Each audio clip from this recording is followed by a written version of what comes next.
This just in, the Smithsonian Institute is, alas and alack, becoming increasingly woke. And there is pressure afoot by the usual suspects, of course, to get the National Aeronautics and Space Administration, aka NASA, to also get more PC and less, science-y. I know what you're thinking, folks. If any organization should be immune from the epidemic of political correctness, wokeism, and cancel culture, it is surely the Smithsonian and NASA. Just consider the mission statement for the Smithsonian. Quote, "Our mission is to promote understanding of the natural world and our place in it. The museum's collections tell the history of the planet and are a record of human interaction with the environment and one another." End quote.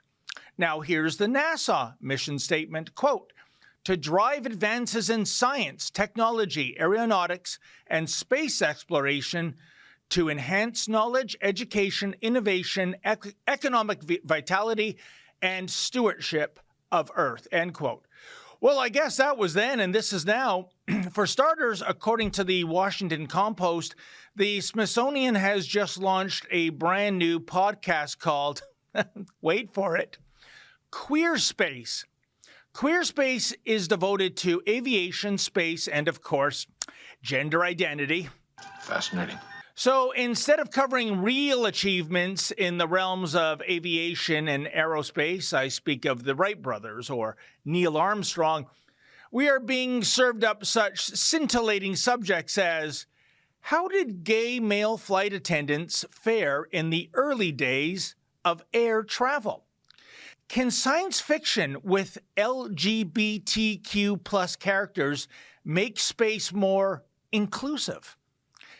And what are the Air Force and Space Force doing to address LGBTQ plus issues? Yikes. 4, 3, 2, 1. Please exit the capsule, Major Tom, and make way for Leah Thomas to take control of the cockpit. Evidently, the topics and subjects covered in Queer Space, in the words of the podcast's introduction, have, quote, been historically and intentionally ignored in the intersection of aviation, space, and LGBTQ plus history and culture, end quote. I'm a surgeon, not a psychiatrist.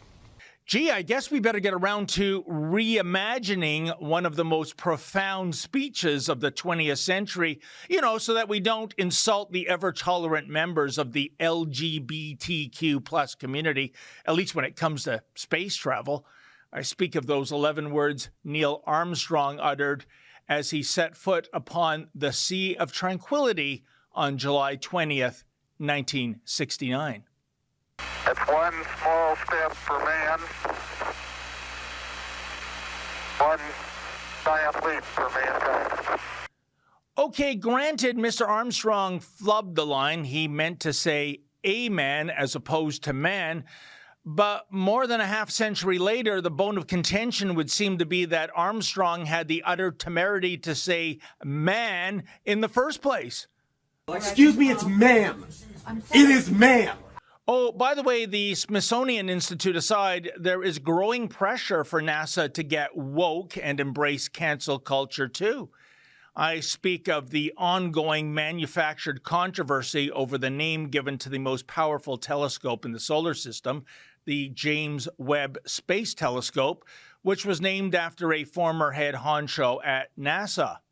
According to Scientific American, quote, during his time at NASA, Webb oversaw the legendary Apollo program that landed humans on the moon, but also fostered the agency's focus on science, end quote.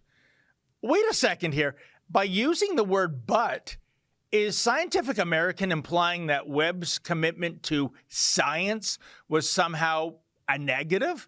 That Webb should have ensured that the agency was committed to what? Social justice? Regardless, Webb, who passed away in 1992, allegedly didn't like homosexuals during his tenure at NASA. Now, while the space agency has been resisting the cancel culture mob to rename the telescope due to a lack of evidence that Webb was anti-gay, nevertheless, the heat is on by the alphabet soup community and their useful idiots in the mainstream media to get NASA to rebrand the James Webb Space Telescope. That's an excerpt from my daily show, The Ezra Levant Show. Every day I do a monologue on the news of the day, then I interview an interesting guest, and then I read my hate mail. You gotta subscribe. Go to rebelnews.com.